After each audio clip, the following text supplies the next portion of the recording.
on a personal level about people's characteristics or qualities or physical attributes or age, right? My wife's not sensitive about her age, not saying she's old by any stretch. My point is, if I thought for 1 second she would have been offended by that, I would have never said it, okay? You know that in marriage you have to learn how to navigate offenses. There are things you can say, there are things you can't say. There are things you can say, and it's not so much what you say, it's how you say it. And sometimes it's not just what you say and how you say it, it's when you say it. Right? That's the part of communication. You'd be shocked at how much of our problems would almost disappear if we really set out to communicate properly. And I think that sometimes offenses come just because we don't know how to communicate properly and address issues. And so a person that has the spirit of offense, an offensive spirit, either they're not careful about what they say or about how they receive things. That person, again, whether they're the offender or the offendee, when they're in a setting, you have to be very careful. They have to be careful because they can hinder the progress of a group. They can hinder the progress or unity of a church. They can hinder the progress or unity of a family. This is really important. And so, the spirit of offense breaks up unity, but I want to tell you this, the Bible, I believe, teaches us crystal clearly that the devil can take that spirit of offense and use it to divide and conquer. You think of situations in your life, and I guess if you think about that old story about the emperor's new clothes, you know the story, you know. The idea is nobody could be honest. Nobody had the guts to be honest.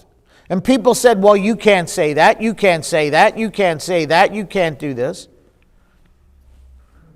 And there are some people, I will tell you, that absolutely hinder an environment, any environment that they're in, just because they divide the group because truth can't be spoken.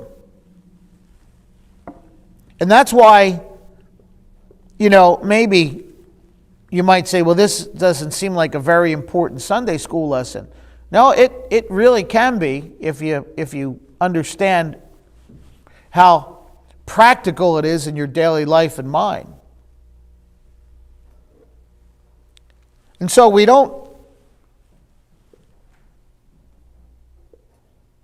we should never be irreverent because an offended person is hard to be won, right? And there are some people, once you get them offended, they just shut down. Don't raise your hand, right? But have you ever been in a situation where you're dealing with somebody on a regular or semi-regular basis, and you know you're getting the silent treatment or the cold shoulder? It's like, well, I'm just shutting you off. Well, why? Don't worry about it.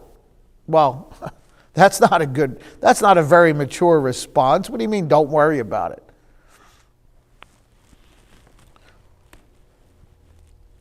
We'll deal more with that in a moment. Here's what I want you to know. Number 2 is that the gospel offends. Matthew chapter 10, the Bible says in verse 34, "Think not that I am come to send peace on earth. I came not to send peace, but a sword. For I am come to set a man at variance against his father, and the daughter against her mother, and the daughter-in-law against her mother-in-law. And a man's foes shall be they of his own household." Jesus is speaking here about one of the characteristics of discipleship. And this characteristic is that we need to be in prayer. We need to make the effort to be able to help others by speaking the truth to them. So, I think it was last Sunday morning, we had talked about the Johari window. You remember that? The 4-paned window. The first pane is the pane that you're aware of. It's the known. You know it's true about yourself, and other people know what's true about you. The second pane is the hidden. It's what's true about you that you either people do not see it or you choose for them not to see it. And then there's the third pane. That's the blind, right? That's the part that other people see and notice to be true about you, but we don't see it. We don't know it. They're just simply called blind spots. And then the fourth is I call the potential. And I will say this, and I may bring it out tonight. For some reason, I remember thinking through this Sunday night sermon. One of the reasons why Christianity is in such trouble today, and I'll even say our brand of Christianity, independent fundamental Baptists, is that because, in my opinion, people don't realize just how wily and subtle and powerful Satan really is. We've mastered the ability to run around quoting verses like, "The one in me is stronger than the one in the world." Well, there's truth to that, for sure. But a lot of Christians are maintaining a level of very, very bad and unwise behavior and philosophy, and they're under the delusion that just because they're saved, Satan can't get to them. And that's a tragic mistake. I want to tell you, Satan can, and if you and I give him the opportunity, he will not stop until he takes everything from us. Say, but he can't take my salvation. I never said he could.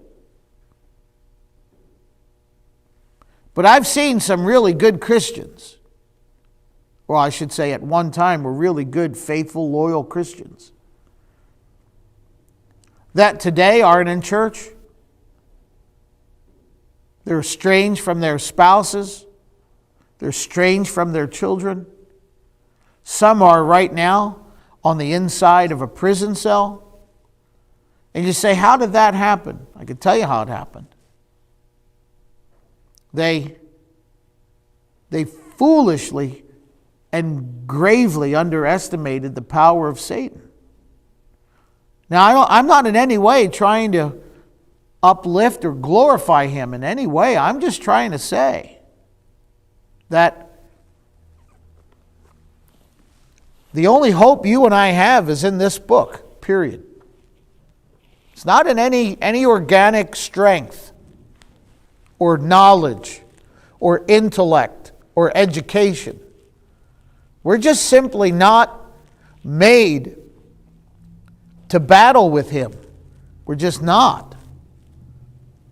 He's on a whole nother level, a whole nother plane, and the only one that can battle him is he that is in that level and that plane, and that's Jesus Christ. And so we have to keep the Lord appeased that he does battle for us. Because if we turn and try and fight the enemy on our own, he will take us under. And I don't care who you are. But Jesus said, I've not come to bring peace. I was witnessing to somebody Friday night.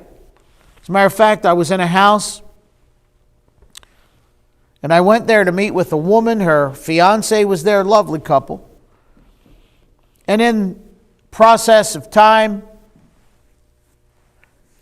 I got talking about the Lord and about the Bible, and the gentleman asked some questions, and I responded. And in that response, I said, you need to be born again. And he said, well, how do you do that? And I gave him the gospel. And I said, the night I got saved, this is how I got saved. And he said, I want that. He said, I want that. And he took out his phone. And he said, I want you to pray that prayer again. I said, now hold on now. I don't want you to think this prayer can save you. It's not the prayer of a vainly, repetitiously said prayer that'll save you. It's if you understand and believe what you're praying and asking, God is going to act upon and save you. And I said, before I do that, I want you to understand what it is you're doing. And I explained through the Romans road. He said, I get it. I want it. And the guy recorded himself getting saved, praying the sinner's prayer. This was a big man. As a matter of fact, if I close my eyes, he sounded exactly like your father. And the guy's sitting there in tears, weeping. I said, "You see fireworks?" He said, "Nope." I said, Did you sense a release?" He said, "I did. Felt like something was lifted off your shoulders." He said, "Yes." Now the woman there, he said, "I want you to do it." She said, "Not tonight."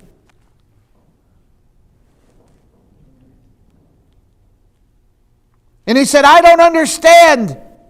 Why won't you do it?" Now let me just say this.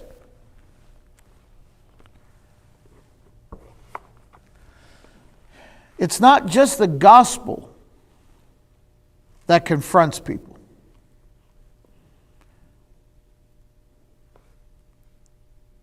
When she was sitting there, she was, by the way, very nice. Not at all rude in any way. But he said, "Wait a minute. If I just got saved, and that's the only way to heaven, what about my grandmother? What about my father? What about my..." You see, that's where the offense comes in. You mean to tell me that my grandmother, who was as good a person as a person could be, may not be in heaven because they weren't saved? You see where the offense comes? Say, Pastor, what do you answer to that? Truth. Here's the answer. What makes you think? I said, you don't know me from Adam. I knocked on your door. And the guy said, I had a good feeling about you. I said, well, here's what you need to... How do you know that our loved ones were not in the very same situation as those two people? Where the Lord brought somebody to them, gave them the gospel,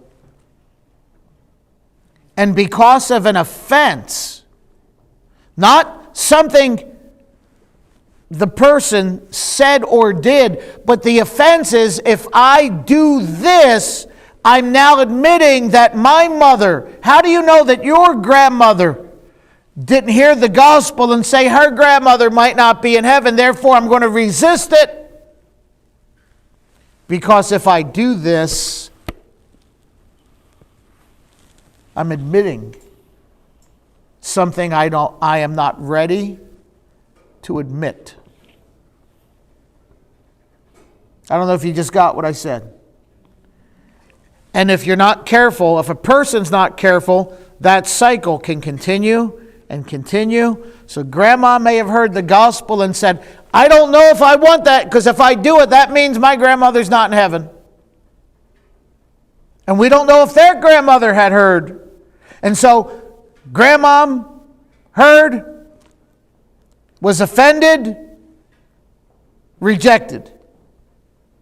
Granddaughter hears, is offended, rejects it.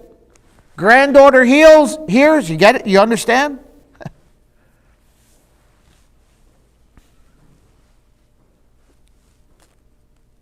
So yes, clearly the gospel can be offense. And there are people, to that gentleman's credit, he said, I know I needed it. You don't get any extra. You don't get any extra points in hell because you went there for sincere reasons. You understand what I'm saying? The fire of hell is no less painful. The torment of hell is no less painful because you can look to God and say, Lord, I didn't want to go because I wanted to make sure I was going to be with my loved ones. The torment in hell is no less tormentful.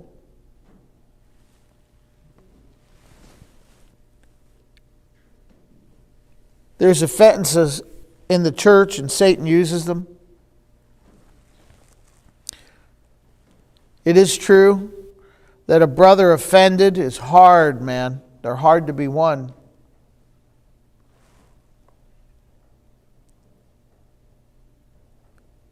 The spirit of offense can surface because of self-righteousness and holding true to the word, scandalon. When you deal with some people, you're always being baited. Some people are just a walking offense trap, and they're hard to deal with. Here are some offenses.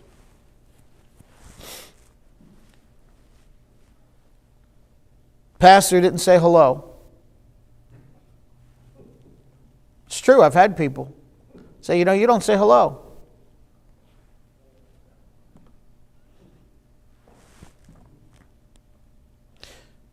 Now, I said there's a double-edged sword. Now, I want to confess something to you.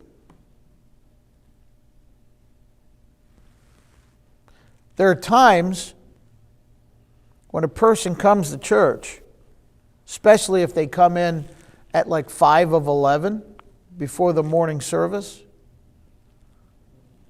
There are times when I'm done teaching Sunday school that I really do need to run to the men's room real quick and every time I say hello, stop and say hello, the person stops you, and they just want to tell you all their problems that past week. And it's not that I don't care, and it's not that I'm disinterested, but my life, believe it or not, is run by a clock almost every day, all day.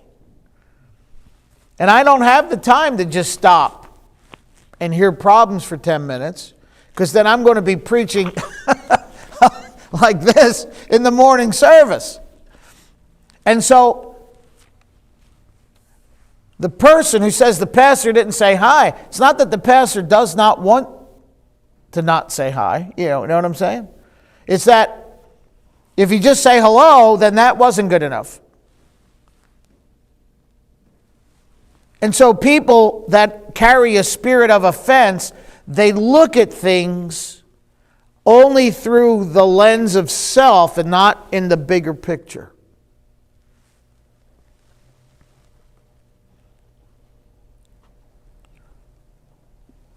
I've had, over the years of my pastoring, I've had people get offended because they're never elevated to leadership in ministry. And they still don't understand that in order to be a good leader, you must first be a good follower. And if they won't follow, I have no confidence to let them lead. And so there are people that say, I want a position, I want this, and I want that. And there are people that will get offended over that.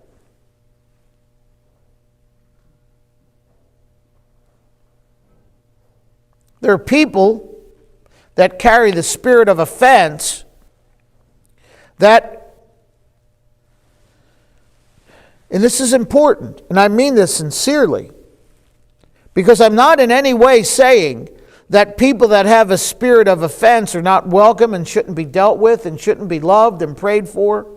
Not saying that at all. I'm just saying that people that carry a spirit of offense, whether that's me, whether that's you, whether that's somebody in this room, whether that's somebody who's not in this room, the reality of it is that that spirit of offense is going to manifest itself. And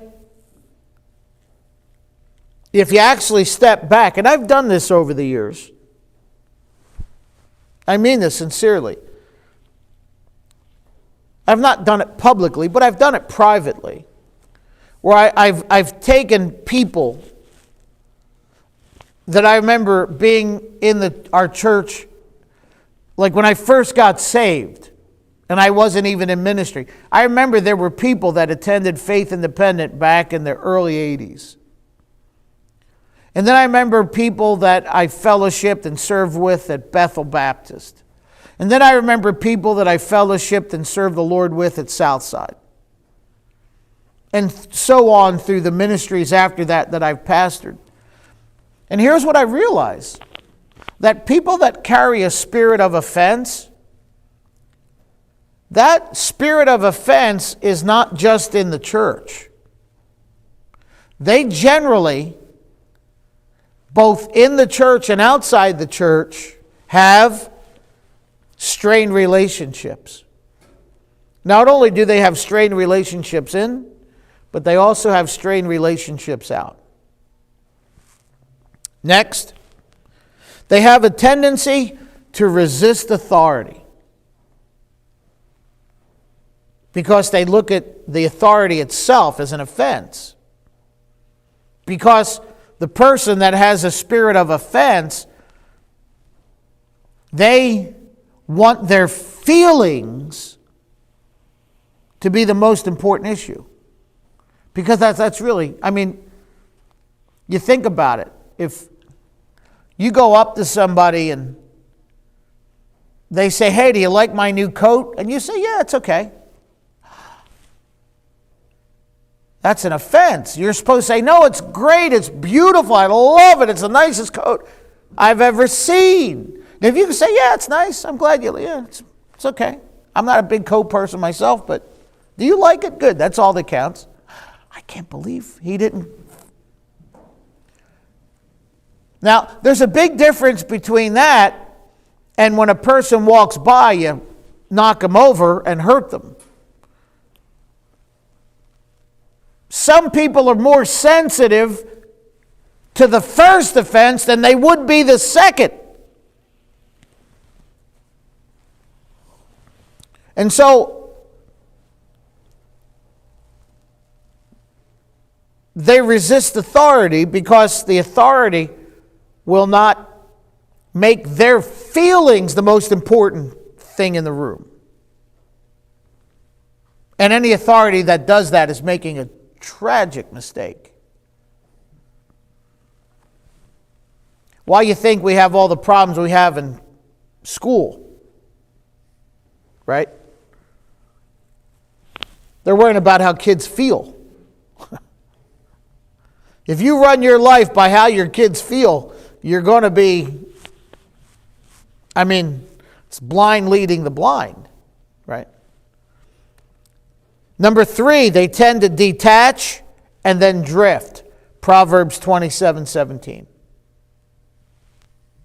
They tend to come in to any setting, whether it's a church or outside. They'll go into a setting and they'll usually attach to somebody that they feel is sensitive and in tune with their emotions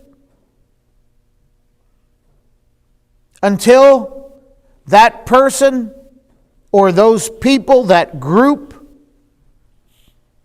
begin to understand and see the lack of progress that will be made in that circle. And then they'll detach and move on somewhere else. Number 4, they generally have a stronghold on vain imaginations. They let their thoughts become reality, when very often it's not reality. It's just in their head. It's what they're thinking. And if they think it, it is so, right? Now I'll end with this. Here are 4 ways to avoid a spirit of offense. Number 1, have realistic expectations. When you walk into a setting, I don't care if it's a church, I don't care where it is. You got to realize, I've been doing this a long time, 40 years. I've had people that have come into the church. I'm not just talking about the churches that I've pastored. I'm talking about for all of the 40 years. I've seen similarities in people. And there's one family I'm thinking of that I'm going back probably 30 years now. It's nobody that you would know or even know of. But a family came to the church. This was in Southwest Philly. Family came to the church and they attended a week, 2 weeks, 3 weeks. And then and I wasn't the pastor, but I just observed them. And, I remember they came to the church and their expectation was that somebody in the church was going to watch their kids for free, like babysit. And, they felt that their expectation was, you know what, we need money for groceries this week. And we need money for our heat. And, and the expectation wasn't so much what they can bring to the church. Their expectation was, if we come here, then we just want you to know that our expectation is you're going to have to do all this for us. I got to tell you, who am I to say, come, don't come? It's not for me to say. To me, they're just unrealistic expectations. And there are people that bring similar unrealistic expectations into a lot of their relationships. And it just engenders a spirit of offense. Because if you say no, or, there's times I just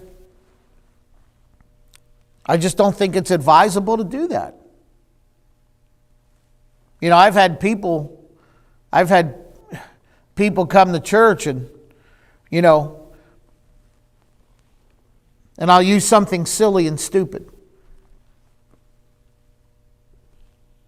This is literal. It happened to me when I went to Ohio. When I was in Ohio, my first week there at the location in the parsonage, one of the church members who was actually on staff knocked on the door and kind of just welcomed herself into our home, even though it was the parsonage. Some people think because it's a parsonage, it's not your home. And the lady came in and she just decided that she was going to sell my wife and daughters all of her makeup line and Avon and all this kind of stuff. And she got offended because they didn't buy as much as she thought they should buy.